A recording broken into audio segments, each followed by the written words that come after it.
Is Thai politics. In this half of the show, we're focusing on the man really at the centre of the storm at the moment, Prime Minister Abhisit Vejjajiva. He is young, he is well educated, he has a reputation for clean politics. Looks like an impressive portfolio, doesn't it? But it is probably also why Abhisit is not popular among the masses in Thailand.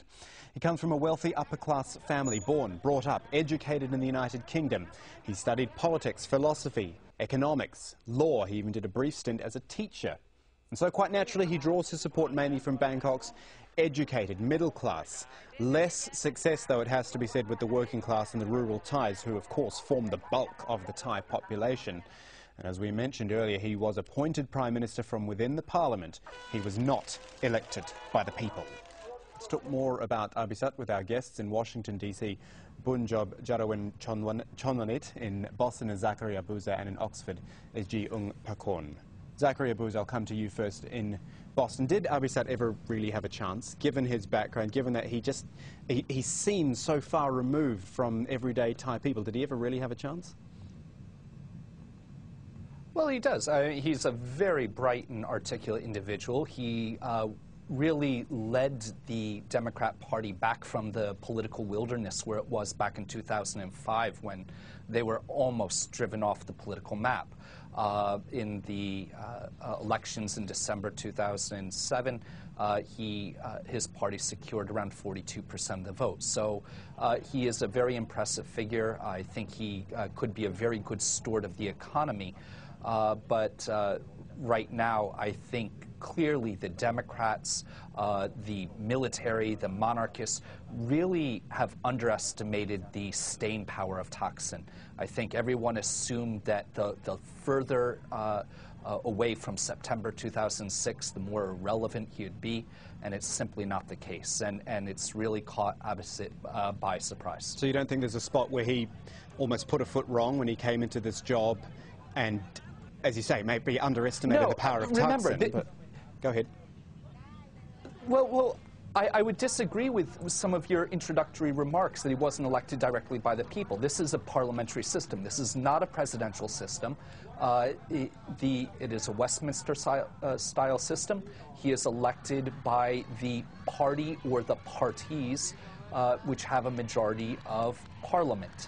Now, how the Democrats achieved that majority is controversial. That there were defectors from the People's Power Party in December 2007, December 2008, which was very controversial. But let's face it, people vote by personality, really, don't they? As you say, it's a Westminster system, voting by party, but especially with big players like Thaksin, people vote by personality, don't they? Sure, but one thing that we've seen since really 2006 is that every election, Thaksin's party, whether he was in the center of it or whether in exile, was receiving less and less of the vote, but they were still winning. And Thaksin really does have staying power. He's immensely popular out in the countryside. People in rural Thailand really remember the things that he did for them from his tenure from 2000 to 2006. Mr. Bunjob, in Washington, D.C., let me come to you. What do you think the Prime Minister could have... I mean, it seems at the moment there's not much he really can do other than resisting calls to step down. Do you think he could have done anything differently to try to, I don't know, make himself a little bit more popular towards the people who are now so vehemently protesting against him? Yeah, before I answer your question, I would like to defend myself in 2 points. The first point is the constitution of the current one, this passed the referendum, 14.7 million vote to 10 million vote. That is an exception of the Thai people, that this constitution should be a supreme law of the land, and whoever come into the game should abide by the law of the land. And the reason of this Thai party was dissolved by the Constitution Court because they are violating the election law. They commit the violation of the law. So if you have the law and you don't punish them according to the law, why do we have law for? Now, that one point. The second point, I am not a speaker or the representative of Yellow Shirt.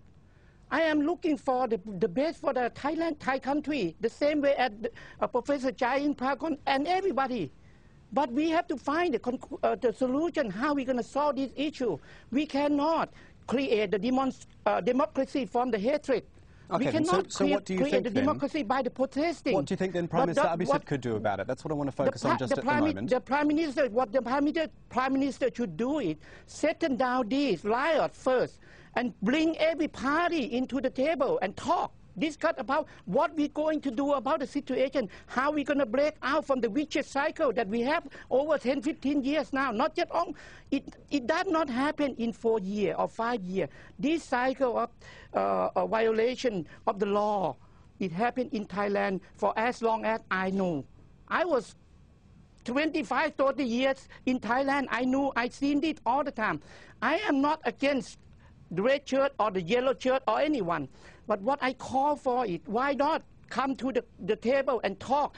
What do we need to solve the problem for the country? What is the weakness of the Constitution? What is your what you're looking for on what Mr. Thaksin looking for? But first, if you violate the law, you should go to the judicial system first. There is no democracy if we do not establish the. You've made a good point, and I want to put it to Ji Pakon in Oxford. It's a good point that Mr. Bunja makes, talking. It really should be the objective now, especially when the violence has got to this point. And whilst the army has clearly been violent as well, the protesters have been as well. What is the chance of talking? What is the chance, and I know there are complications, but of former Prime Minister Thaksin coming to talk as well, as he is really effectively the leader of this? Well, I think that there is so much at stake now that the idea that people can just sit down and talk after a military coup, after machinations from the courts, after the use of deadly firearms on the streets is quite remote. I think when we look at the Abhisit government, we have to understand that Abhisit represents the ruling elite of Thailand. It's not a question of people not liking him personally. It's a question of the differences between policies.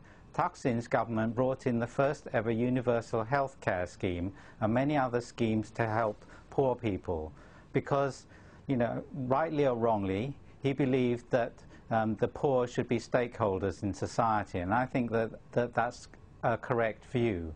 Now, at the time when Thaksin was using these policies, Abhisit and the Democrat Party were attacking these policies because they believed that the state money shouldn't be spent on the majority of the population. They went on and on about fiscal discipline. So that's why when the elections were held, the snap elections were held in April 2006, his party boycotted the election because there was no way that he would have won those elections. So the issue here is a total disregard for the democratic process. We don't have a Westminster system in Thailand. We have just this semblance of a Westminster system. We have the quiet dictatorship of the palace, the Privy Council, the army, which can act as though they don't have to look at the Constitution or obey the Constitution. I mean, when we're talking about illegal acts, one of the first illegal acts was the military coup in 2006. We need to be clear about that. And so I think that really the situation in Thailand has gone beyond just sitting down and talking and trying to get back to the same old order where the elites